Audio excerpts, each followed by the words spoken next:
juga dialami oleh mantan pebasket NBA Thomas Ray Williams atau yang lebih dikenal sebagai Ray Williams. Setelah bermain selama 6 tim yang berbeda, ia pensiun pada tahun 1987 setelah menghabiskan lebih dari 1 tahun menganggur dan menjadi tunawisma di Pompano Beach, Florida. Akhirnya Williams mengambil posisi sebagai spesialis rekreasi untuk kota Mount Vernon, New York pada November 2010. Williams memutuskan untuk pensiun dari NBA lebih awal dengan mendapat pesangon sebesar $200.000 atau sekitar 2 miliar rupiah. Setelah pensiun, Williams berjuang untuk mengatasi krisis finansial yang dialaminya pada tahun 1994 yang menyebabkan dia kehilangan rumah dan keluarganya. Dan Williams menyelami berbagai pekerjaan seperti groundskeeper di lapangan golf di Florida Tengah, apartemen pemeliharaan manusia yang kompleks, pelatih basket perempuan paruh waktu, hingga bekerja di toko roti. Selama waktu itu, ia juga menerima hibah dari Asosiasi Pemain NBA Pensiunan sebesar 100 juta rupiah yang tergolong tidak bisa membantu situasi pilotnya.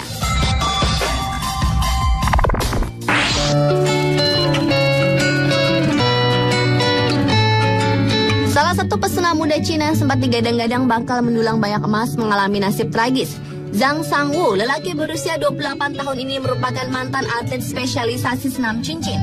2 emas menjadi bukti prestasinya menjanjikan. Zhang ada dalam daftar atlet yang dikirim ke Olimpiade Yunani tahun 2004 sampai sebuah kecelakaan tragis merenggut impiannya pada 2002. Tendon Achilles yang berada pada bagian tungkai bawahnya cedera serius saat latihan. Zhang tak pernah sembuh total, bahkan ia kehilangan kesempatan tampil di Olimpiade.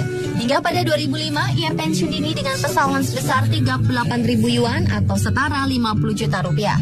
Setelah meninggalkan dunia olahraga, Zhang yang tak mendapat pendidikan layak itu mendapat pekerjaan sebagai pengantar makanan.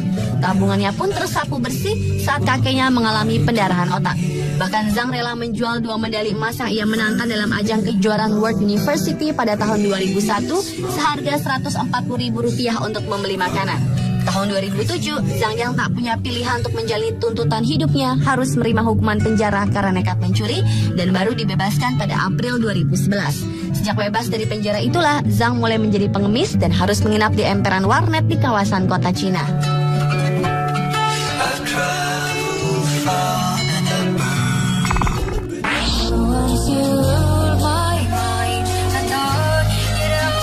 Selanjutnya, mantan juara angkat berat perempuan bernama Zhou Chunlan diketahui telah berprofesi sebagai pembersih kamar mandi selama bertahun-tahun setelah pensiun.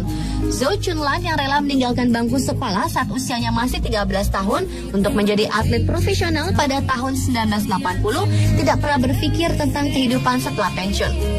Selama 1 dekade, pengorbanan masa mudanya untuk masuk dalam 10 besar kian menambah medali angkat besi, yang 4 diantaranya adalah emas, yang membuat nama Zhou kian harum dan dipuja. Namun ketika ia pensiun pada tahun 1993, Zhou pun terpaksa melakukan pekerjaan kasar di dapur tim angkat besi putri demi tuntutan hidup yang menghimpitnya. Ia tidak punya pilihan lain selain beralih ke kerja fisik, seperti membawa karung di situs konstruksi dan menjual kebab domba di jalan.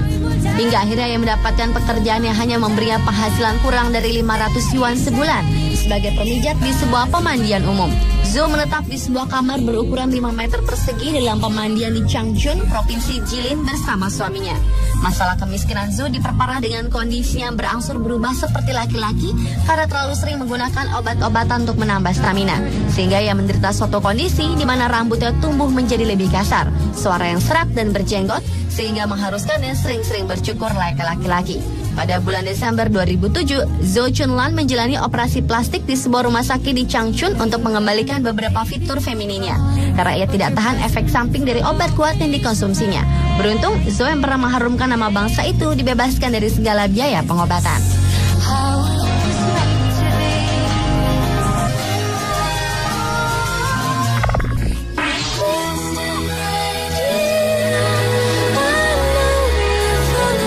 Adalah kisah tragis pemain sepak bola yang berakhir bunuh diri.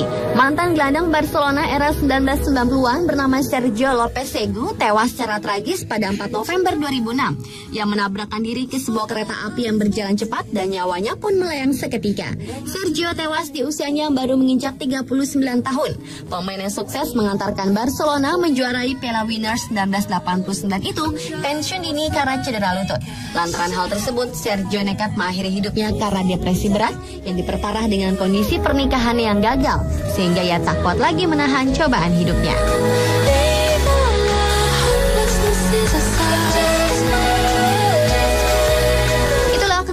kisah tragis atlet versi on the spot.